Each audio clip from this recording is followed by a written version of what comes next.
Welcome to my channel చిన్ని కథలు చెప్పనా. ఇంటి నంబరు 111. ఒక ఆత్మకథ.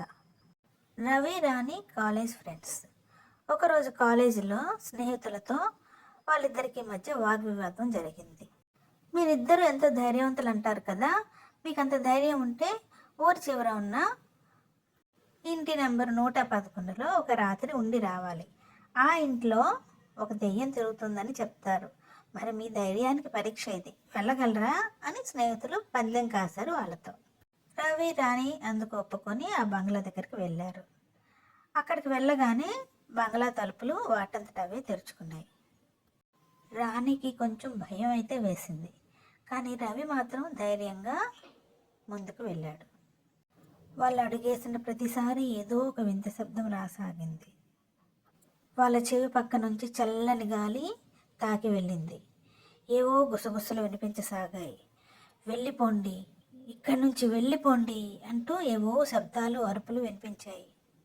రాణి పక్కనున్న అద్దంలో చూసింది. అక్కడ మసకగా నాకు సహాయం చేయండి అని రాసి ఉంది. ఇంతలోనే రవికి అక్కడ ఒక డైరీ కనిపించింది. వెంటనే ఆ డైరీ తీసుకుని చదివాడు రవి. అది ఎన్నో ఏళ్ల క్రితం శాంత అనే ఒక మహిళ రాసుకున్న డైరీ అది. రాణి ఆ డైరీ చదువుదామని పట్టుకోగానే రాణి తల బయళ్ళు కమ్మాయి. వింతగా అనిపించింది. కళ్ళు మసకలు బారాయి. శాంత ఆత్మ రాణి శరీరంలోకి ప్రవేశించడానికి ప్రయత్నం చేసింది. వెంటనే రవి రాణి చేతిలోని డైరీ లాక్కొని రాణి చేయి పట్టుకొని పరిగెత్తాడు అక్కడి నుంచి. ఇక అక్కడ ఉంటే శాంత ఆత్మ రాణి లోపలికి ప్రవేశిస్తుందని రవికి అర్థమైంది. రవి రాణి ఇద్దరు కలిసి పరిగెత్తారు తలుపు వైపు. వాళ్ళిద్దరు ఎటు వెళ్ళినా తలుపులు మూసుకోబడుతున్నాయి. శాంత ఆకారం కూడా అద్దం నుంచి బయటకు వచ్చి వాళ్ళని వెంబడించసాగింది. తెల్లని ఆకారం చూసి రవి రాణి ఇద్దరు భయపడ్డారు. రవికి డైరీలో చదివిన విషయం గుర్తొచ్చింది. భవనం కింద ఒక మూల రహస్య మార్గం ఉన్నట్టు రవికి జ్ఞాపకం వచ్చింది.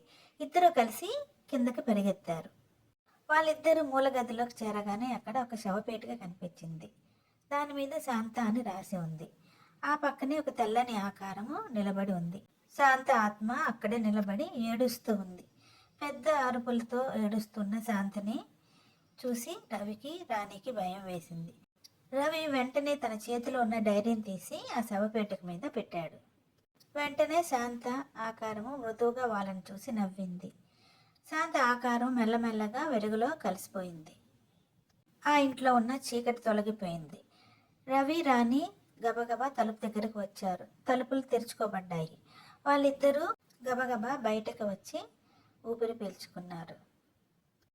ఇద్దరూ గమ్యస్థానానికి బయలుదేరారు. ఇక శాంత ఆత్మ వెళ్ళిపోయింది, ఇక ఎవరిని భయపెట్టదులే అని అనుకున్నారు రవి రాణి. కానీ వాళ్ళిద్దరికీ తెలియలేదు, బంగ్లా పైనున్న కిటికీ నుంచి ఏదో తెల్లని ఆకారము వాళ్ళిద్దరిని గమనిస్తుందని. అది శాంత ఆకారమా లేకపోతే మరేదైనా ఆత్మ చూస్తుందో తెలియదు. మరిన్ని చిన్ని కథల కోసం do like, share and subscribe my channel చిన్ని కథలు చెప్పనా.